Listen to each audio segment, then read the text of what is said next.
Hey guys, welcome back. It's Andy with Scentsy Family. Today I wanted to do something that's a little bit overdue. I had a lot of people ask me to do a video with the content of my presentation that I did for Spring Sprint. I was one of the breakout presenters at the Edmonton Spring Sprint last month, and I did a presentation called Take This Team and Lead It. And it was more or less about the fundamentals of leadership and leading a team and some of the things that I do regarding that. So I'm just going to go ahead and kind of go through my notes with you guys and put this in a video for you. I'm going to try not to make it too long. I know my presentation was about a half hour long, so I'm going to try to condense it a little bit, but sometimes I kind of get off on a tangent and talk a lot. So So I'm going to try not to do that today. So first thing I'm going to do is I'm just going to introduce myself a little bit. For those of you that don't know me, my name's Andy. I've been with Scentsy Family for 2 years now. I joined back in February 2012.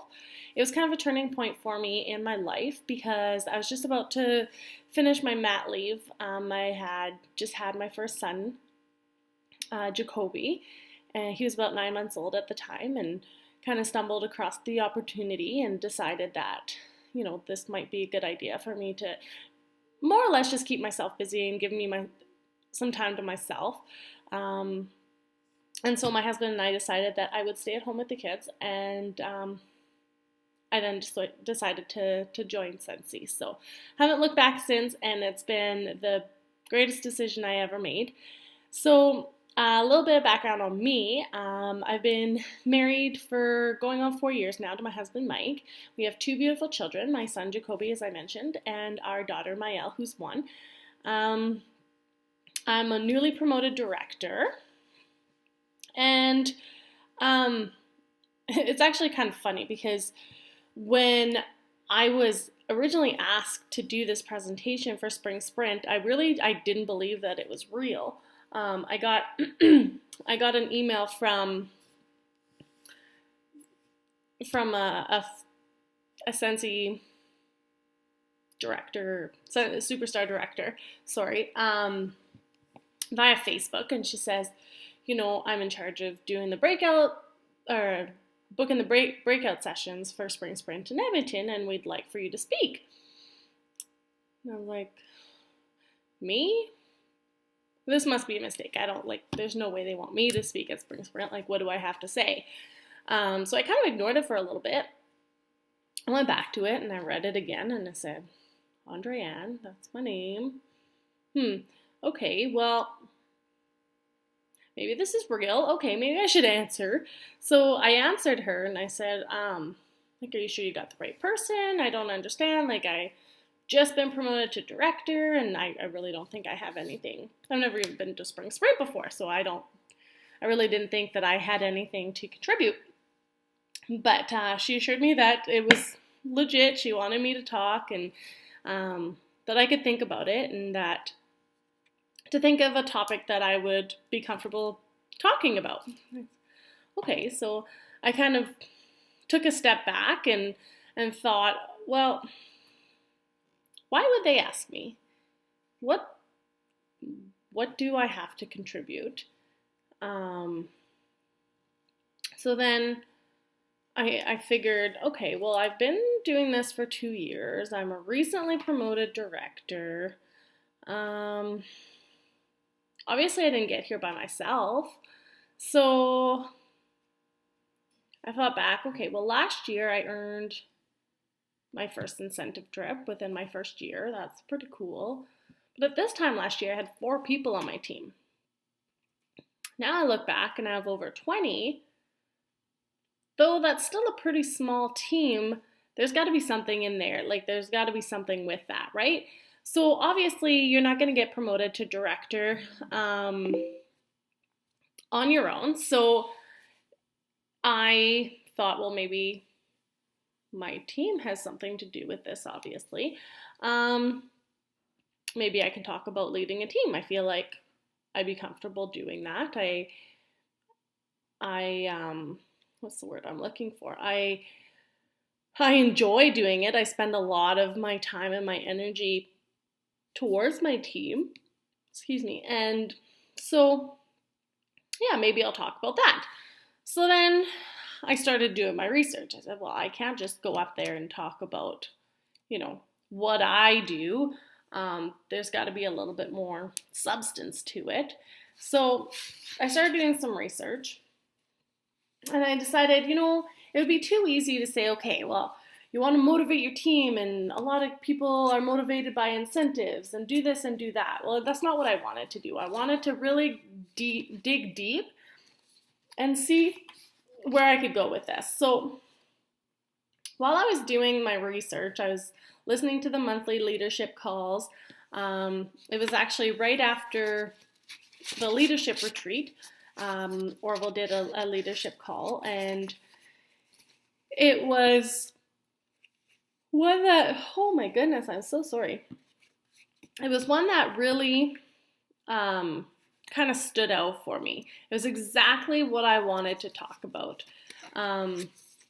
So I got a lot of things from this call, but the first thing that kind of stood out for me is he said, you have to take care of your own business in order to help others succeed in theirs. Okay? And the example that he used is that when he was flying home from leadership, he was sitting on the airplane, and most of you, I'm sure, have flown before or have seen this in movies. Every time you step on a plane, before the plane takes off, they always do the safety presentation. And one of the things that they say is that if the oxygen masks drop due to cabin pressure change in the cabin, they always say put your own mask on first before helping anybody around you. Well, the reason for that is if you pass out, you're not helping anybody. You're not helping yourself, and you're not helping the person next to you that may have needed your help. So if you put your own oxygen mask on, you'll be able to breathe, you'll be fine, you'll be able to help the person next to you. Same is true for your business, okay? You want to be able to help yourself and take care of yourself in order to be able to help others, okay? So let's put it into Scentsy perspective. If you preach to your team and you say, okay, you want to make sure you do your 150 PRV minimum. Awesome if you do your 500, then if you have a team, you get paid on that. Anyways, whatever you tell your team to do, you have to be able to back up and do yourself. Because if you don't do your 150 PRV once in a 3-month period, guess what? You're booted out. You've lost your consultant status. So if you're not able to take care of your business, then you're definitely not going to be able to help your team, because you're not going to be around anymore, okay? So that's the first thing that stood out for me. And then I started to think to myself, like, what does make a good leader? Or what do I think makes a good leader? So I put a little list together, and it goes a little something like this. So consistency, you want to be consistent. You don't want to be all over the map, because people aren't going to necessarily be able to follow or respect what you're saying. So you want to be consistent. People want to be able to know what to expect from you. You want to be involved, okay? You don't want to be kind of a name on somebody's workstation that they've never heard of. Availability. You want to make yourself available to your team, whether it's training videos like this, phone calls, text messages, Facebook, whatever it may be. You want to be available to your team, okay? You want to show them that you care. Communication is also a good one. And respect. Now, with this last one, with respect, comes trust, okay? Trust is the biggest thing. If you don't have trust both ways, you're not going to get anywhere, okay? And there's 5 forms of trust. So there's ability, there's reliability, honesty, good judgment, and loyalty, okay? Now, without all of those, you're not building a true form of trust, okay? If there's one piece of the puzzle missing, it's not complete, okay? So you want to be able to show them that you have the ability, Okay, again, goes back to that practice what you preach. If you expect your team to do 500 minimum PRV a month, you better be able to back that up and do that yourself. Okay? You want to be reliable, be honest, okay, don't lie, show good judgment, and loyalty. Loyalty is the biggest one for me. I have a little bit of a story here when I realized that I fully had the trust of my first recruit and that she trusted me. So what happened was a couple of weeks after she had joined my team, she sent me a text message like, "Oh my God, Andy, you'll never guess what. I don't know what to do. I'm freaking out." And I was like, "Whoa, what's going on?" And she says, "Well, this other consultant has contacted me and she says that, she has a lot more to offer me, that she's been in the business a lot longer, that she's never even heard of you, and that at this point, since I had just started, I had nothing to lose, and that I should just quit and sign up under her team once the waiting period had gone by." And I was like, taken aback because, I'm brand new to the business, and I was like, well, she's probably right. She probably does have more to offer her. She knows a lot more about the business. But obviously I didn't say that to my recruit, but I was thinking it, and I was like, how do I do this? What can I say to make her stay with me? But before I had the chance to say anything, she said, "Don't worry. I'm on your team. I trust you. If it wasn't for you, I wouldn't even know about Scentsy. You introduced me to Scentsy, period, let alone the opportunity." And she's like, "And the fact that you're new to this business is awesome. I want to learn with you. I don't want to be just another notch under somebody's belt. I want to be able to, progress through this business. And I think you're the person that's going to do that for me." And I thought, whew, dodged that bullet. But anyways, that really showed me that she was loyal. She was on my team, she was in it, and that it didn't matter what other people had to say, what other experience other people had. She was loyal to me. So that was awesome. She showed good judgment. She knew that there was something about that situation that just didn't seem right, and she told me about it. She was honest.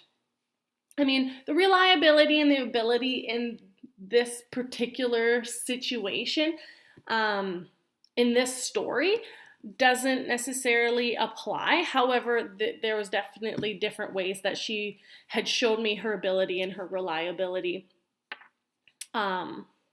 before and after that. But really, that story really rang true to me, and that's when I realized that, okay, well, this girl, she's going to be my superstar, and she really is. She's rocking it. So really happy that happened, even though we all know things like that shouldn't happen. But that brings me to say that, you don't only have to trust your team and your leader, but you should be able to trust your peers as well. Okay? Situations like that shouldn't happen. There's way too much competition in our business and in other businesses.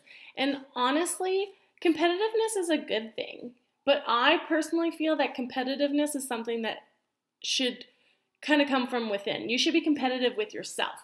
You should set goals, you should set timelines, you should be competitive with yourself. If you're not competitive with yourself, I'm a big time goal orientated, and if I don't set goals, then I don't do anything. So if I'm not competitive with myself and say, I'm going to do better this year, I'm going to do better this month than I did last month, whatever that little competitiveness is, it's good, it's healthy. A little bit of friendly competition between, your consultants on your team for incentives and stuff like that is also good.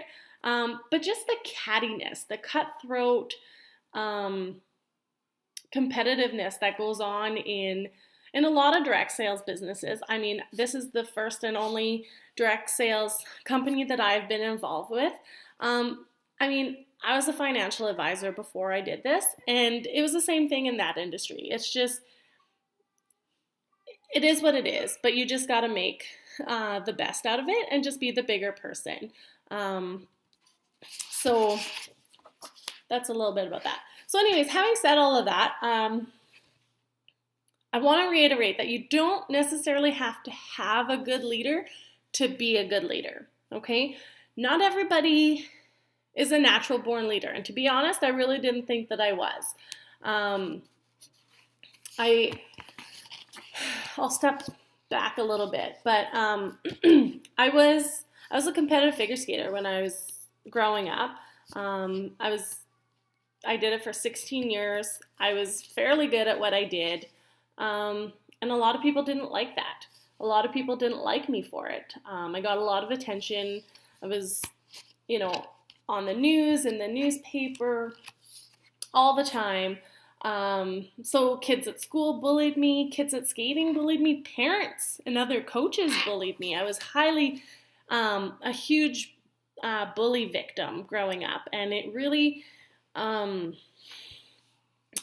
of brought me into a shell. I kind of sheltered myself. I developed a little bit of social anxiety over the years just because, being in front of people, talking to people, any type of vulnerable situation, I stayed away from because it was scary for me. So joining Scentsy was one of the reasons why, how I got kind of better at stepping out of my comfort zone and talking to people. And this presentation that I did at Spring Sprint really kind of blew it out for me. And I'm a whole nother person. And I'm truly inspired by myself, let alone other people, just because I had the strength to do this. And anyway, so all of that to say that I didn't think that I was a natural born leader. I was very shy. I still am to a certain extent. But a lot of people just don't care. A lot of people just do this for themselves, for the extra money, for a girls' night out, whatever your reason is. There's no right or wrong. But some people just kind of get promoted to director and just don't really want anything to do with it, or their recruits just join under them accidentally, and they just want to do their own thing. That's okay. You can find that leadership through other sources. This is a huge family. This is a huge group of people that are super supportive. When everything kind of changed for me, when I went to Charleston last year on my incentive trip, I had the pleasure of meeting my roommate, who is now one of my best friends. I call her my Scentsy soulmate. The first morning we were there, Orville said, I want everybody to look around this morning, and he said, you may or you may not find your Scentsy soulmate this week. And me and my roommate just looked at each other after only knowing each other for less than 12 hours. We were like, absolutely, that is us to a T. And I learned so much from her on that trip. And since then, we talk almost every day about personal stuff, about business stuff, whatever it may be. And she really is the reason why I am a director today. I went into Charleston blue, let's say, and I came out purple. I saw all these people super excited wearing Scentsy gear and, talking the talk and walking the walk, and that's all they talked about. And those were the people that I was scared of becoming. But guess what? I am one of those people, and I'm proud to be that person now. I'm all in. And that's just to prove that, any Scentsy event, whether it's Spring Sprint, family reunion, incentive trips, team meetings, fairs and shows, whatever it may be, there's a network of people out there willing to help you. Whether it's help or just motivation, just talking to people about the business, throwing out ideas to one another. It doesn't necessarily have to come from your upline. And that's something that I love to do. I talk about Scentsy all the time, whether I mean to or not. Everything always kind of comes back to that, and I'm so passionate about it. I share the opportunity with everybody. But all that to say that, you don't necessarily have to be, or to have a good leader to be a good leader. You can develop those leadership qualities all on your own, okay? Now I remember, sorry, I lost my train of thought there, just looking at my notes. But, so the biggest thing is, so I'm talking about trust, right? So, the last thing I want to say is that, you have to trust in the process. You have to trust in the system. Obviously it works. Scentsy's been around for 10 years now. Fantastic. The system works. I remember thinking when I first started, I wanted nothing to do with having a team. I wanted no responsibility. I just wanted to take care of myself. And I really didn't know how to go about recruiting. And I was scared. I was terrified. The biggest thing, I didn't want to lose that customer. And well, I'm going to lose those sales. But I quickly realized that I'm not going to lose those sales, because in a roundabout way, I'm going to gain so many more clients, because that person's going to touch so many other lives with Scentsy that I never would have. Okay, so you're building a whole network with your recruits. Okay, so trust in the system. It works. Don't be scared. I remember thinking when my first recruit, who I talked about earlier, the first time I ever introduced Scentsy to her, I came to her house with my basket of goodies. She knew nothing about it, and she just wanted to know. So I brought everything over. We talked about it. Ended up placing an order over $200 just for herself. And I said, well, hey, like, you just placed a party order, so here's your half price item. Pick your half price item, and you get this much in free credit. And she's like, what? Are you kidding me? That's awesome. She's like, okay, so how much do I owe you? And I tell her, and she's like, okay, and how much for shipping? I said, free shipping. If you put an order in over $200, any party order over $200 gets free shipping. She's like, so you don't have to pay the shipping? I'm like, nope. Scentsy pays the shipping, anything over $200. So, she was really impressed, and she started asking me more questions about my business. And I'm like, uh-oh, I don't know what to say. I didn't prepare for this. I never had anybody ask me about my business. I don't want to say the wrong thing. What if she wants to join? Am I ready for this? So anyways, I was terrified, but she was a friend. She was someone that I had worked with for a few years.